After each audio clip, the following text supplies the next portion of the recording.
יברכך אדוני וישמרך. 예바레크카 아도나이 베이시메레카. 사랑하는 성도 여러분, 오늘 하루도 전지전능하신 임마누엘의 하나님께서 여러분에게 복을 주시고 여러분을 안전하게 지켜주시기를 축복합니다. 아멘. 할렐루야. 저주받은 인생과 만물을 새롭게 하시는 전지전능하신 우리 하나님을 찬양합니다. 생명의 주님, 창조의 주님, 오늘도 우리 코에 호흡을 주셔서 숨쉬게 하시는 우리 하나님을 찬양합니다. 오늘은 2022년 8월 15일 강복절 아침입니다. 오늘은 이 강복절임과 동시에 우리 명성중앙교회 13주년 교회 설립 기념일입니다. 13년 전에 하나님께서 8월 15일 날 우리 명성중앙교회를 세우셨습니다. 이 8월 15일 강복절을 그 날로 정한 것은 이 광복이라고 하는 것은 빛을 되찾는다는 뜻입니다.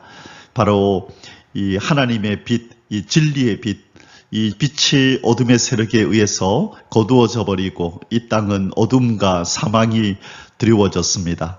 그래서 빛이신 하나님께서는 예수 그리스도를 이 땅에 빛으로 보내셔서 잃어버린 빛을 되찾는 그 역사를 진행을 하고 계십니다. 그것을 구원의 역사라 그렇게 말하는 것이죠.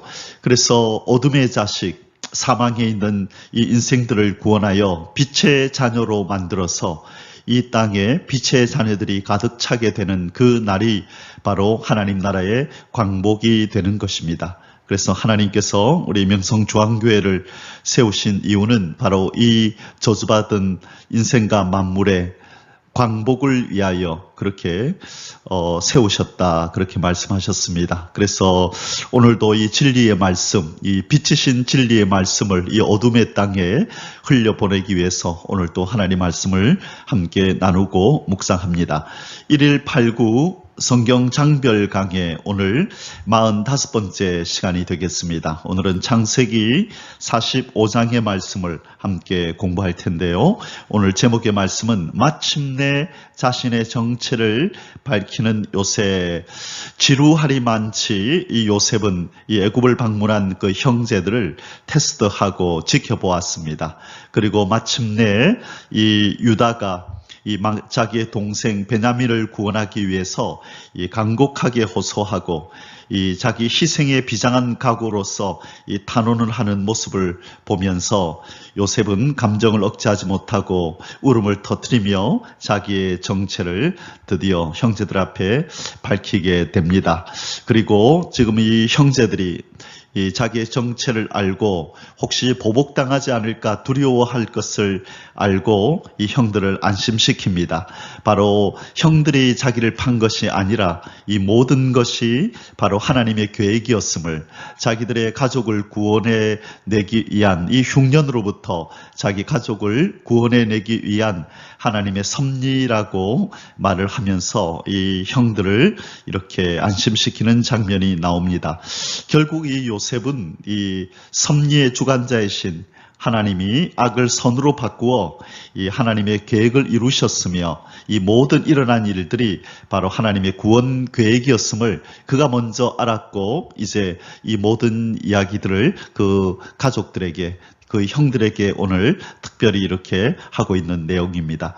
자, 오늘 창세기 45장의 말씀을 통하여 하나님께서 우리에게 주시는 그 음성을 듣고 또 창세기 45장에 나타나는 우리 하나님은 어떤 하나님인지를 우리가 더 깊이 알아가는 시간을 가지도록 하겠습니다.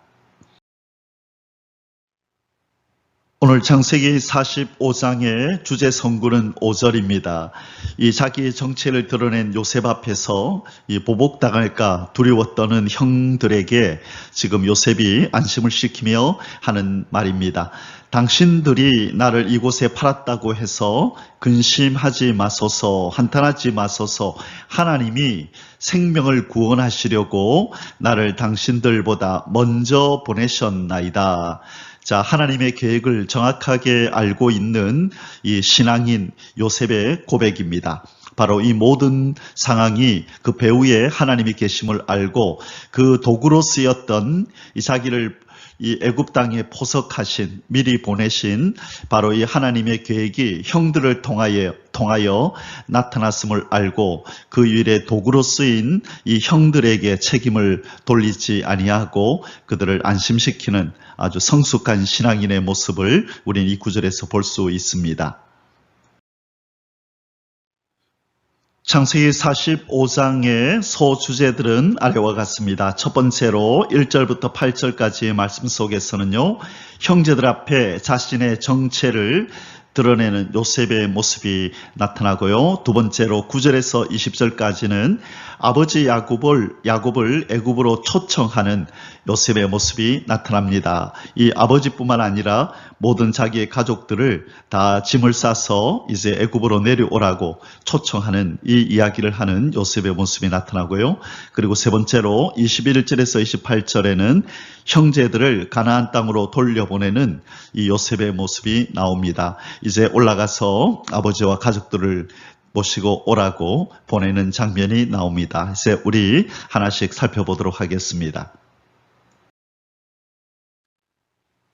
자, 먼저 첫 번째 주제를 다루겠습니다. 형제들 앞에 자기 자신의 정체를 드러낸 요셉. 자, 오랫동안 이렇게 형들의 모습을 지켜보고 테스트하고 이제 이 형제들 간에 진정한 사랑이 있고 이전에 자기를 향하여 가졌던 시기, 질투, 적개심이 없는 줄 알고 또 특별히 자기 동생 베냐민을 향한 이 형제들의 마음, 그 중에서도 특별히 이 유다 형님의 이 희생정신, 이 간절한 탄원과 호소 소리를 들으면서 드디어 요셉은 이제 안심을 하면서 자기의 정체를 드러낼 시간이 되었다라고 바로 그렇게 이제 알아차리고 이제 그 자기를 이제 형제들 앞에서 자기의 정체를 드러내는 모습이 나타납니다. 자, 첫 번째, 유다의 탄원 소리를 듣고 정을 억제하지 못하여 정체를 밝히는 요셉의 모습이 1절에서 3절 앞부분까지 나옵니다. 한번 읽겠습니다. 요셉이 시종하는 자들 앞에서 그 정을 억제하지 못하여 소리질러 모든 사람을 자기에서 물러가라 하고 그 형제들에게 자기를 알리니 그때에 그와 함께한 다른 사람이 없었더라. 요셉이 큰 소리로 우니 애굽 사람에게 들리며 바로의 궁중에 들리더라. 요셉이 그 형들에게 이르되 나는 요셉이라. 내 아버지께서 아직 살아 계시니까 형들이 그 앞에서 놀라서 대답하지 못하더라. 아멘. 자, 지금 이 요셉은 이 유다 형님의 이 간절한 탄원 소리를 듣다가 결국 이 자기 동생 베냐민을 위해서 자기 자신을 희생하려는 유다 형님의 이 간절한 탄원 소리를 듣고 그만 자신의 감정을 감추지 못하고 참았던 눈물을 쏟아냅니다. 바로 20여 년 전에 이 구덩이 속에서 이 형들에게 살려달라고 간절히 간청하던 그때의 모습, 그리고 이제 은 20에 노예로 팔려와서 힘겹게 지냈던 그 나날들, 그리고 보디발 아내의 유혹과 모함으로 인해서 억울하게 감옥살이 했던 그런 여러 가지 기억들이 아마 주마등처럼 스치고 지나갔을 것입니다. 그래서 요셉은 이제 이 형들의 이 그동안의 행위를 가만히 지켜보면서 이 형제들이 진심으로 회개하고 있음을 확신했습니다. 그리고 이들이 이 아버지 야곱과 특별히 자기 동생 베냐민에 대한 사랑이 진정 순수한 사랑임을 이제 알게 되었던 것입니다. 그래서 이제 자신의 정체를 이제는 형제들에게 밝히는 것입니다. 이 자기 자신들의 이 과거에 대해서 분명히 반성하고 있다라고 자기는 이제 요셉은 느꼈던 것이죠. 그리고 서로 인간적인 이 사랑과 우애가 참 이제는 돈독하구나 하는 것을 이제는 완전히 확신하였기 때문에 자기 자신을 드러내는 일에 이제 주저하지 않았던 것입니다. 자, 두 번째로 요셉의 정체를 알고 화들짝 놀라는 이 형들의 모습이 3절 뒷부분에 나타납니다. 자, 요셉이 그 형들에게 이르되 나는 요셉이라 내 아버지께서 아직 살아 계시니까 라고 자기 자신을 정체를 드러내자 형들이 그 앞에서 놀라서 대답하지 못하더라. 짐작이 가지요. 얼마나 놀랬을지. 그렇죠. 자기들이 20여 년 전에 그 돈 얼마 안 되는 그 돈을 받고 팔아버렸던 이 동생이 이 애굽 대제국의 총리가 돼 있을 줄은 꿈에도 상상하지 못한 일이었죠. 그런데다가 이들이 더 놀라고 지금 당황스러운 일은 바로 그들이 죄인이기 때문입니다. 이 요셉이 마음만 먹이면 언제든지 자기들의 생명을 취할 수 있는 자기들은 범죄자임을 아마 제일 먼저 떠올리면서 이제 죽었구나라고 생각을 했을 것입니다. 자, 이제 세 번째로 보복당할까 두려워하는 형들을 안심시키는 요셉의 이 성숙한 모습이 나타납니다. 자, 자기 정체를 드러낸 요셉 앞에서 벌벌 떠는 깜짝 놀라고 두려워 떠는 형들을 안심시키는데요. 자, 어떻게 말을 하는지 한번 들어보겠습니다. 요셉이 형들에게 이르되 내게로 가까이 오소서. 자, 자기 앞으로 가까이 오라고 얘기를 합니다. 두려워하지 말고 가까이 다가오라고 자기 자신이 이 형들을 친근히 여기며 가까이 두는 이런 모습을 보입니다. 이것이 그 형들의 마음을 나름 안심시키는 그런 행위였을 것입니다. 그들이 가까이 가니 이르되 나는 당신들의 아우 요셉이니 당신들이 애굽의 판자라. 자, 분명하게 자기가 누군지를 밝히고 그들이 자신을 팔았다고 그들의 죄를 분명하게 지적은 합니다. 당신들이 나를 이곳에 팔았다고 해서 근심하지 마소서, 한탄하지 마소서. 자, 이 현실, 이 어떤 사실을, 진실을 분명히 얘기하면서도 이 요셉은 이 일어났던 그 과거의 사실을 다르게 해석하는 모습을 보여줍니다. 나를 이곳에 팔았다고 근심하지 마시고 한탄하지 마소서. 하나님이 생명을 구원하시려고 나를 당신들보다 먼저 보내셨나이다. 비록 당신들의 손을 통해서 내가 이곳에 팔려왔지만 그 배후에 하나님이 계셨는데 그 목적은 우리들의 생명을 구원하기 위함입니다. 라고 형들을 안심시키고 있습니다. 이 땅에 2년 동안 흉년이 들었으나 자, 7년 동안의 풍년이 지나고 2년 동안 흉년이 지났네요. 그러면 아직 5년 더 이제 흉년이 있겠다, 그죠? 그래서 아직 5년은 밭갈이도 못하고 추수도 못할지라 하나님이 그 큰 구원으로 당신들의 생명을 보존하고 당신들의 후손을 세상에 두시려고 나를 당신들보다 먼저 보내셨나니. 자, 요셉은 정확하게 알고 있습니다. 뭘 알고 있죠? 당신들의 생명을 보존하고, 그렇죠? 그들을 통하여 당신들의 후손을 세상에 두려고. 자, 이것은 뭐와 다 연결이 되어 있나요? 창세기 12장과 15장과 22장, 그렇죠? 그리고 26장 또 28장에 지금 아브라함과 이삭과 야곱에게 하나님께서 약속하신 것이 뭐죠? 아브라함, 이삭, 야곱에게 네 후손이 하늘의 별과 같이 바다의 모래수같이 많아질 거라고, 네 후손들이 이 땅에 가득 찰 거라는 이 약속을 주셨잖아요. 바로 요셉은 자기가 형님들에 의해서 이 땅에 팔려온 것이 바로 아브라함, 이삭, 야곱, 믿음의 조상들에게 하나님이 하신 그 언약을 성취하기 위한 그 바로 디딤돌로, 그 포석으로 자기가 먼저 이 애굽 땅에 보내졌다라고 정확하게 하나님의 뜻을 알고 있고, 이 일에 무지한 형들에게 바로 하나님의 이 계획을 지금 알리고 있는 것입니다. 자, 그래서 8절에 그런즉 나를 이리로 보낸 이는 당신들이 아니요 하나님이시라. 이것이 믿음의 눈으로 보는 바로 시각이 있죠. 바로 신앙인이 가지게 되는 믿음의 눈이 바로 이런 것입니다. 하나님이 나를 바로에게 아버지로 삼으시고, 자, 하나님이 나를 바로에게 아버지로 삼으시고 그 온 집의 주로 삼으셨으며 애굽 온 땅의 통치자로 삼았다. 자, 뭐로 삼았다고요? 바로에게 아버지라는 말은 여기서 고문으로 세웠다 이 말입니다. 고문, 이 상담자로 세웠다는 거죠. 그리고 그 온 집의 주, 이 애굽 땅의 왕과 같은 존재, 그 실권자로 세웠고, 그리고 세 번째가 뭐죠? 애굽 온 땅의 통치자로 세우셨다. 지금 이 요셉은 하나님이 자기를 세우신 자리가 무슨 자리며 무엇을 해야 하는 자리인지를 정확하게 알고 있는 것입니다. 자, 바로에게 아버지로, 온 집의 주로, 온 땅의 통치자로 자기를 세웠기 때문에 이 자기의 정체를 아는 사람은 자기가 무엇을 해야 되는지를 알 거고, 이 바른 정체성을 통하여서 그는 하나님 앞에 온전히 쓰임 받을 수 있는 그런 사람으로 지금 우뚝 서 있는 것입니다.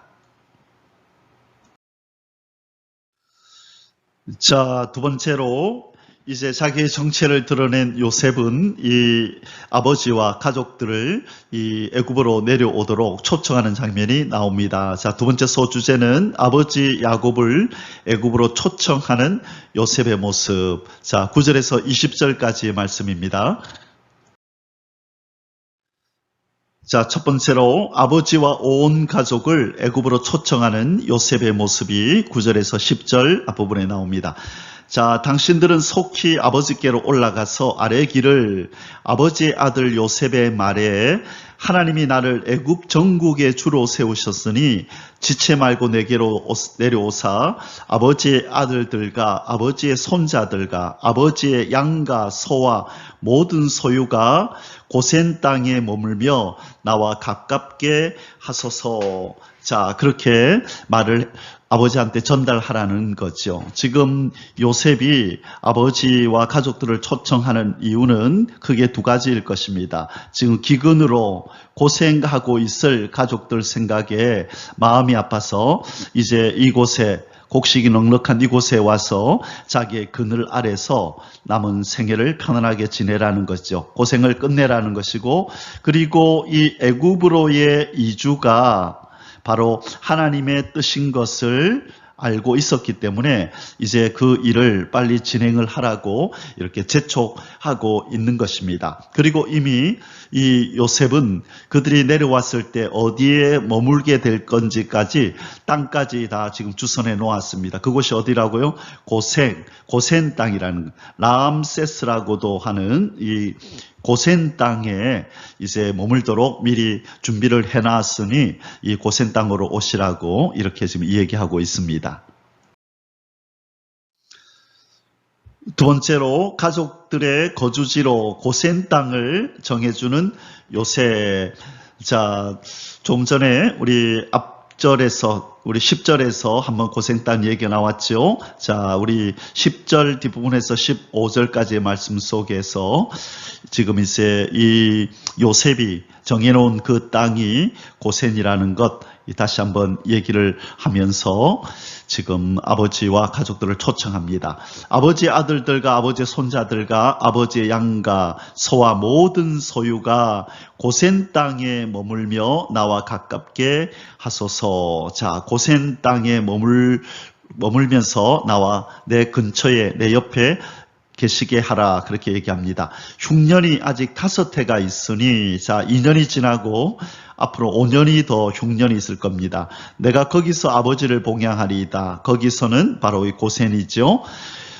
이 아버지와 아버지의 가족과 아버지께 속한 모든 사람에게 부족함이 없도록 하겠나이다. 자, 자기가 이 지금 기근이 들어서 부족함이 많은 이 기간에 이제 자기가 부족함이 없도록 돌보고 공급하겠다고 지금 이렇게 안심을 시키고 약속을 하고 있는 것입니다. 부족함이 없도록 하겠나이다 하더라고 전하소서. 자, 지금 아버지에게 이렇게 전해달라는 거죠. 자, 그리고 12절에서 당신들의 눈과 내 아우 베냐민의 눈이 보는 바 당신들에게 이 말을 하는 것은 내 입이라. 내가 친히 지금 말하는 것인데 당신들이 보고 있고 내 아우 베냐민이 보고 있다. 당신들은 내가 애굽에서 누리는 영화와 당신들이 본 모든 것을 다 내 아버지께 아뢰고 속히 모시고 내려오소서. 자, 왜 이렇게 자기의 위치를, 자기가 누리고 있는 영화를 이렇게 강조하나요? 그래야 아버지가 안심하죠. 그 많은 가족들을, 70명이나 되는 가족들을 데리고 내려올 때에 이 아들이 이런 권력이 있고 힘이 있고 자기 자신들을, 가족들을 돌볼 수 있는 바로 그런 능력자라는 것을 알려야만 아버지가 안심하고 내려올 거라고 생각하여서 지금 보고 있는 그대로, 느끼고 있는 그대로 아버지에게 전달하라고 당부하고 있는 것입니다. 자, 자기 아우 베냐민의 목을 안고 우니, 베냐민도 요셉의 목을 안고 우니라. 자, 형제간의 우애를 지금 나누고 있습니다. 요셉이 또 형들과 입맞추며 안고 우니 형들이 그제서야 요셉과 말하니라. 조금 전까지는 자기들에게 보복하지 않을까 두려워서 입도 뻥긋하지 못했는데 지금 요셉이 쭉 아버지를 생각하면서 이제 가족들하고 다 내려와서 같이 살자라는 이 진정어린 이 말과 또 베냐민과 안고 우는 것, 또 자기들을 대하는 이 친절한 행동을 보면서 한측 마음이 놓이며 이제 요셉과 말을 섞기 시작했다라고 말씀하고 있습니다. 자, 여기 지도가 한 장이 있습니다. 지금 이 요셉이 어디서부터 어디로 이렇게 내려왔는지 우리가 앞에서 쭉 살펴봤었죠. 헤브론에서 아버지 야곱하고 같이 있는데 이 형들이 세겜에서 양을 목축을 하고 있으니 가보아라, 잘 있는지 보고 와라 했는데 그 형들이 도단으로 옮겼고, 그죠? 도단에서 미디안 상인에게 팔려서 지금 이 애굽까지 내려와 있습니다. 자, 그리고 형들이 이 헤브론에서, 야곱이 있는 이 헤브론에서 곡식을 사러 지금 이 애굽 땅으로 내려온 거죠. 그리고 지금 요셉은 가족들을 위해서 어디를 준비해 두었다고요? 바로 이 고센 땅, 바로 이 고센 땅을 지금 준비를 해 두고 이제 가족들을 이곳으로 이주하려고 계획을 세우고 있는 것입니다. 자, 세 번째로 요셉 형제들의 애굽 방문 소식에 기뻐하는 바로와 그의 신하들. 자, 좀 전에 요셉이 자기 형체를 드러내면서 방성대곡했습니다. 큰 소리로 울었지요. 20여 년 동안 쌓였던 모든 한을 다 쏟아내기라도 하는 듯 그는 대성통곡하며 울었고 그 소리가 밖에까지 다 들렸던 것입니다. 자, 그래서 이 바로도 또 그의 신하들도 이 요셉의 가정사를 알게 되었고 형제들이 왔다는 소식에 함께 기뻐합니다. 자, 16절에서 20절까지 말씀입니다. 요셉의 형들이 왔다는 소문이 바로의 궁에 들림에 바로와 그의 신하들이 기뻐하고 바로는 요셉에게 이르되 내 형들에게 명령하기를 너희는 이렇게 하여 너희 양식을 싣고 가서 가나안 땅에 이르거든 너희 아버지와 너희 가족을 이끌고 내게로 오라.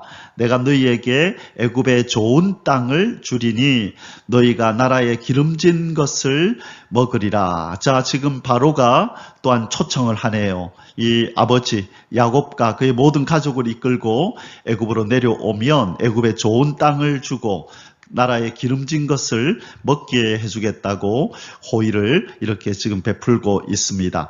자, 이제 명령을 받았으니 이렇게 하라. 너희는 애굽 땅에서 수레를 가져다가 너희 자녀와 아내를 태우고 너희 아버지를 모셔오라. 또 너희의 기구를 아끼지 말라. 온 애굽 땅에 좋은 것이 너희 것임이라. 자, 내 것이 네 것이다. 자, 이 모든 일이 누구 때문에 이런 호의가 베풀어지는 거죠? 바로 요셉 때문에 이 애굽의 모든 좋은 것이 바로 너희들의 것이다 라고 하는 바로 야곱과 그의 가족들에게 호의를 베푸는 일이 일어난 것입니다. 자, 이 창세기 12장에서 하나님께서 이 아브라함을 부르실 때에 뭐라 그랬습니까? 너를 축복하는 자는 내가 축복하고 너를 저주하는 자는 내가 저주할 건데 너는 복이 될 것이다 그랬죠. 바로 이 아브라함의 후손 이삭, 야곱, 특별히 이 요셉은 이방의 나라 애굽에 그리고 바로와 그 신하들과 그 백성들에게 큰 복덩어리가 되었던 것이죠. 그래서 그들에게 복이 되어줬던 요셉으로 인하여 이제 이 요셉의 가족들이 바로 왕의 호의를 받으며 이제 남은 생애를 이제 편안하게 살 수 있는 길이 열리게 된 것입니다. 자, 이제 세 번째 소주제를 우리가 살펴보겠습니다. 형제들을 가나안 땅으로 보내는 요셉. 자, 이제 이 요셉의 정체를 알았고요. 그 다음에 바로와 그의 신하들의 호의를 입었습니다. 그래서 정말로 있을 수 없는 일이 일어났다 생각한 이 형제들은 아마 발걸음이 가벼웠을 것입니다. 그래서 하루속히 빨리 아버지를 뵙고 이 모든 이 기적과 같은 일을 알리고 싶었을 것입니다. 자, 21절에서 28절의 말씀을 이제 함께 살펴보도록 하겠습니다. 자, 형제들을 가나안 땅으로 보내는 요셉, 아버지와 가족들을 초청하기 위해 형제들을 가나안으로 돌려보내는 요셉의 모습이 이제 21절에서 24절에 나옵니다. 이스라엘의 아들들이 그대로 할세. 자, 바로가 이제 수레를 또 내어주고 양식도 주고 자 선물들을 잔뜩 주면서 올라가라 그랬죠. 아버지하고 가족들 함께 데리고 오라고. 자, 요셉이 바로의 명령대로 그들에게 수레를 주고 길 양식을 주며 자 가면서 먹을 수 있는 양식들을 주면서 또 그들에게 각기 옷 한 벌씩을 주되 베냐민에게는 은 300가 옷 5벌을 주고. 자, 우리 지난번에 이 형제들하고 잔치를 베풀고 함께 음식을 먹을 때에 베냐민에게는 얼만큼 음식을 더 줬다 그랬죠? 5배나 줬다 그랬어요. 그죠? 5배. 이 이집트에서 이 오라고 하는 것은 무슨 뜻이라 그랬죠? 이 오라는 숫자는 이 특별한 손님을 대접할 때 이 특별하다는 의미고, 그 다음에 두 번째가 뭐였죠? 완전함을 의미했고, 그 다음에 세 번째가 충만함을 의미한다 그랬었어요. 충만함. 그래서 특별하고 완전하고 충만함을 의미하는 이 숫자 5는 이 이집트 사람들이 좋아하는 숫자입니다. 그래서 나중에 이 가족들이 내려왔을 때 바로를 이 가족들에게 소개할 때에 형제들을 다 데리고 가는 것이 아니라 5명만 데리고 가서 이 바로를 만나게 하는 장면이 나옵니다. 그때도 5가 등장을 하는데요. 여기에서 지금 형제들에게 옷 한 벌씩을 다 주고 베냐민에게는 5벌을 주고 은 300도 줬다 그랬죠. 자, 이 형들은 자기에게서 무슨 옷을 벗겼습니까? 이 채색 옷을 벗겼었죠. 그죠? 자기의 옷을 벗겨내었던 이 형들에게 이 요셉은 은혜로 옷 한 벌씩 새 옷을 줍니다. 이제 이 형제들의 운명이 바뀌었음을, 미래가 바뀌었음을 보여주는 상징적인 옷이라 할 수 있겠습니다. 자기의 귀한 옷을 벗겨버린 이 형들에게 귀한 옷을 한 벌씩 입혀주는 이 요셉의 은혜, 이것이 바로 우리 하나님께서 이 범죄하여서 이 우리의 죄 수치를 가리고자 무화과나무 잎으로 옷을 해 입었던 바로 그 인생들의 그 옷을 벗기고 그 가죽 옷을 해 입히셨던 바로 우리 하나님의 그 사랑의 모습이 연상이 됩니다. 아담과 하와의 무화과나무 잎의 옷을 벗겨버리고 치마를 벗겨버리고 가죽 옷을 짐승을 잡아서 가죽 옷을 입혔던 사랑의 주님, 우리 사랑의 하나님의 모습이 바로 이 요셉에게서 지금 보이고 있는 것입니다. 자, 그가 또 이와 같이 그 아버지에게 보내되 순하기 10필에 애굽의 아름다운 물품을 실리고 암나기 10필에는 아버지에게 길에서 드릴 곡식과 떡과 양식을 실리고, 자, 순아기와 암나기에게 각각 여러 가지 물건들을 실려서 아버지와 가족들을 위하여 실어 올려 보내고 있습니다. 이에 형들을 돌려보내며 그들에게 이르되 당신들은 길에서 다투지 말라 하였더라. 자, 특별히 지금 당부한 게 뭐죠? 다투지 마세요. 네 잘못이니 내 잘못이니 그때 20여 년 전에 사건을 떠올리면서 네가 그때 팔자 그랬지, 네가 그때 죽이자 그랬지, 그런 말로 의미 없는 다툼을 하지 마시라고 지금 요셉은 아주 이렇게 지혜로운 지금 미리 충고를 하고 있는 것입니다. 기쁜 날, 좋은 날 다투지 말고 그냥 즐겁게 아버지에게로 올라가라고 지금 당부하고 있는 것입니다. 자, 두 번째로 요셉이 생존해 있다는 상상치도 못한 소식에 기뻐하며 애굽으로 내려갈 채비를 하는 야곱의 모습이 25절에서 28절에 나타납니다. 자, 이제 형제들이 가나안 땅으로 돌아와서 아버지를 만납니다. 그들이 애굽에서 올라와 가나안 땅으로 들어가서 아버지 야곱에게 이르러 알리어 이르되 요셉이 지금까지 살아 있어 애굽 땅 총리가 되었더이다. 자, 그동안에 20여 년 동안을 짐승의 밥이 되었다라고 이 보고한 자신들의 말이 이제 거짓이었음을 그들은 실토하지 않을 수 없었습니다. 아마 이때까지도 그렇게 정직하게 말하지는 않았을 것입니다. 자기들이 그랬다고 그렇게 말은 하지 않았을 것입니다. 그냥 살아있더이다 하고 기쁜 소식만 전하는 모양으로 그렇게 말을 전달했을 것입니다. 그러나 이 말을 할 수밖에 없는 이 형들은 마음이 많이 찔렸을 것이고 그동안에 얼마나 아버지의 마음을 아프게 하고 갈기갈기 찢어 놓았었습니까?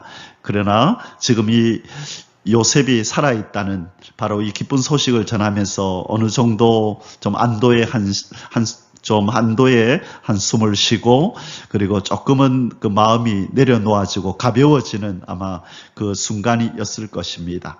자, 이 소식을 들은 야곱은 어떻게 반응했나요? 야곱이 그들의 말을 믿지 못하여 어리둥절하더니 이게 무슨 말이냐? 죽은 요셉이 살아있다니 그것도 그냥 일개 평민이 아니라 그 애굽의 총리가 돼 있다니 하고 믿을 수 없는 그런 표정을 짓는데 바로 어리둥절하더니라는 이 표현 속에 지금 야곱의 모습이 어땠을지가 지금 나옵니다. 자, 그 말을 참 믿기가 힘들었는데 자, 그러나 그가 어떻게 이제 믿게 되었냐면요. 27절에 그들이 또 요셉이 자기들에게 부탁한 모든 말로 그에게 말하되 아버지 동생 요셉이 이렇게 아버지에게 말을 하랍니다라고 내려오라고 이제 편안하게 모실 테니 내 옆에 계세요. 고센 땅에 오십시오라고 하는 것을 전달했죠. 그들의 아버지 야곱은 요셉이 자기를 태우려고 보낸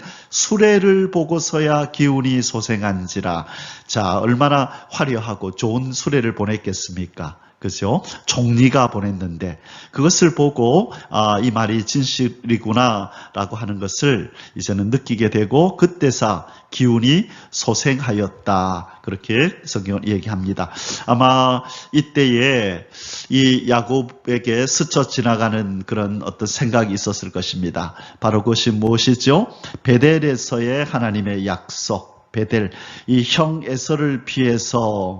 에서를 피해서 도망갈 때에 그렇죠. 그리고 또 그가 1차로 도망갈 때에 한번 나타나셨고 그리고 돌아올 때에 그렇죠. 세겜에서 어려운 일을 당하고 그리고 베델에 올라가서 제단을 쌓을 때 또 하나님이 나타나셔서 이 야곱에게 언약해 주시고 위로해 주셨죠.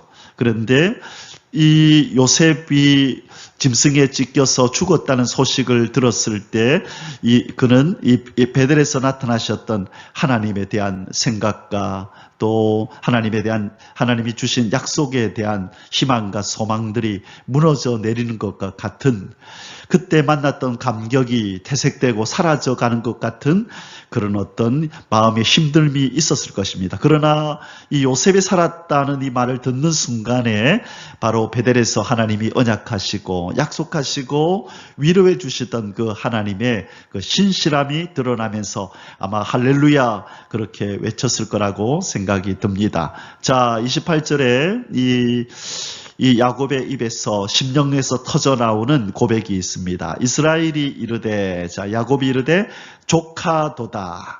내 아들 요셉이 지금까지 살아있으니 내가 죽기 전에 가서 보리라 하니라. 조카도다. 자, 무엇을 가지고 조카다고 얘기를 합니까? 요셉. 이 요셉 아들이, 사랑하는 아들이 살아있다는 것만으로 조카도다. 이 요셉은 누가 지금 다시 야곱에게 돌려줬나요? 바로 하나님께서 아름답게 키우고 훈련시켜서 하나님께서 야곱에게 되돌려 주었습니다. 결국 인간은 자기 힘으로 가지려고 했던 것, 자기 손으로 움켜쥐고 있던 것들은 다 흘러가고 다 변질되고 다 놓치게 되어 있습니다. 그러나 하나님의 사람에게는 하나님께서 그 손에 하나님이 준비한 것으로 채워주는 것입니다. 결국 인간이 성숙하고 신앙이 성숙한다고 하는 것은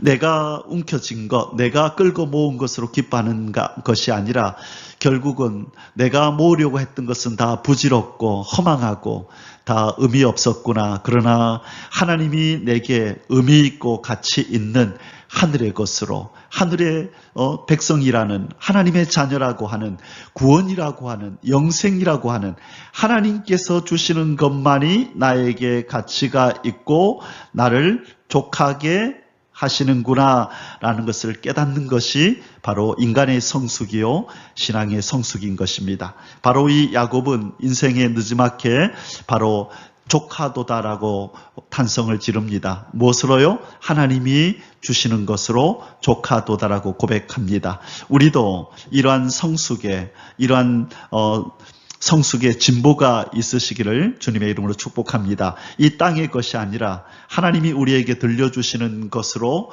만족하고 하나님 이제 족합니다라고 고백하는 그러한 성숙한 모습이 하루속히 저와 여러분 속에 그렇게 새겨지기를 주님의 이름으로 축복합니다. 아멘.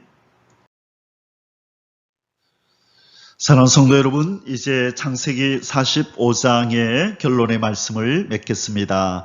오늘 이 45장을 통해서 하나님이 우리에게 주시는 메시지, 우리가 깊이 생각하고 삶 속에 적용해야 할 부분은 원수까지 사랑하는 비결입니다.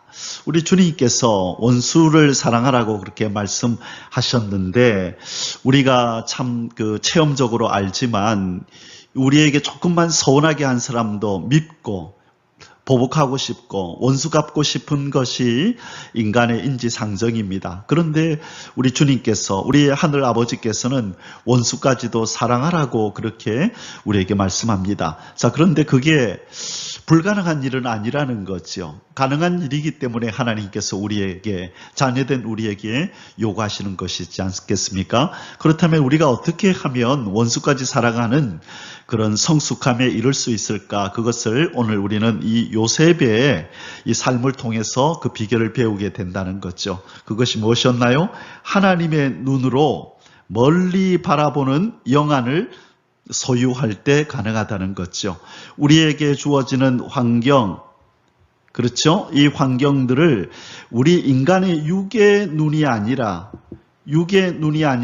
바로 영안, 영의 눈으로 멀리 바라보는, 하나님의 눈으로 바라보는 이 영안을 소유할 때만 우리는 우리에게 모질게 하고 우리에게 못되게 한 원수 갖고 싶은 마음이 드는 행동을 한 그 사람들을 우리는 사랑할 수 있어진다는 거죠. 바로 요셉이 그랬던 것처럼. 자, 45장 4절에서 5절에 요셉이 형들에게 이르되 내게로 가까이 오소서. 그들이 가까이 가니 이르되 나는 당신들의 아우 요셉이니 당신들이 애굽에 판 자라. 자, 분명히 당신들이 애굽에 팔았습니다. 당신들은 나한테 못된 짓을 했습니다. 해서는 안 될 일을 했습니다. 라는 것을 분명하게 팩트를 지적합니다. 그죠? 이게 진실입니다. 당신들이 나를 팔았어요. 이것이 환경이죠. 육의 눈으로 육의 눈으로 볼 수 있는 것이 바로 이것이죠. 그런데 요셉은 여기에 머무르는 것이 아니라 이제 한 단계 나아가는 것입니다. 당신들이 나를 이곳에 팔았다고 해서 근심하지 마소서, 한탄하지 마소서.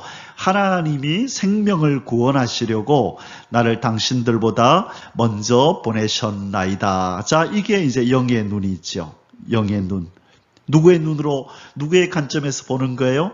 하나님의 계획이라고 하는, 하나님의 섭리라고 하는, 하나님의 뜻이라고 하는 이 안경을 통하여 나에게 주어지는 환경을 보고 나에게 이런 환경이 오게 만든 그 장본인, 그 사람을 우리가 생각할 때에 육의 눈으로 판단하는 게 아니라 이제는 하나님의 뜻 안에서 저 사람이 하나님의 이 뜻을 나에게 이루기 위하여 단지 저들은 도구로 쓰임을 받았구나 라는 것을 알게 될 때에 나의 성숙을 위해서, 나를 향한 하나님의 뜻이 이루어지기 위해서 쓰임받은 도구된 그들을 우리가 사랑하고 그들을 소중히 여기고 그들에게 인간적인 감정을 갖지 않을 수 있다는 것입니다. 처음부터 되지는 않겠지만 이 훈련이 쌓이고 쌓일 때 우리는 바로 요셉과 같은 성숙한 영의 눈을 가지게 될 줄 믿습니다. 오늘 이 말씀 창세기 45장을 묵상하면서 우리가 이 귀한 은혜를 받을 수 있기를 주님의 이름으로 축복합니다. 아멘. 자, 이제 우리 원수까지 사랑하라 하신 우리 주님의 말씀을 한 구절 읽고 오늘 말씀을 마무리하겠습니다.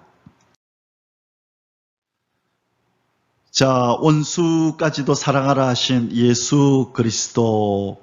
마태복음 5장 44절에 나는 너희에게 이르노니 너희 원수를 사랑하며 너희를 박해하는 자를 위하여 기도하라. 이렇게 마태복음 5장에서 예수님께서 가르쳐 주셨습니다. 어떻게 원수까지 사랑할 수 있다고요? 도구로, 저들이 나를 위한 도구로, 하나님의 뜻을 이루기 위한 도구로 하나님이 사용하셨다. 바로 하나님이 사용하신 도구들이다.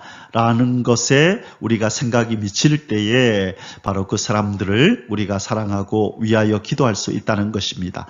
바로 예수님을 십자가에 못 박았던 이 사람들, 이 로마인들과 또 유대 지도자들 또 이스라엘 사람들을 향하여 예수님이 이렇게 말씀하셨죠. 누가복음 23장 34절에 이에 예수께서 이르시되 아버지 저들을 사하여 주옵소서 자기들이 하는 것을 알지 못함이니이다 하시더라. 자, 저들을 사하여 주십시오. 자기들이 하는 것을 알지 못함이니이다. 바로 이것이 원수까지도 사랑하라고 하신 바로 예수님의 모습이고 우리가 예수님의 제자로서 또 예수님의 우리가 백성으로서 또 예수님의 신부로서 우리는 원수까지 사랑하신 예수님의 이 성숙에 우리가 이르러야 될 줄 믿습니다. 힘들고 어려운 그 고지이지만 하나님의 은혜로 성령님의 역사로 우리가 오늘 이 말씀을 통하여 더 한층 진일보하고 도약하는 그런 계기가 되시기를 주님의 이름으로 간절히 축복합니다. 아멘. 예바레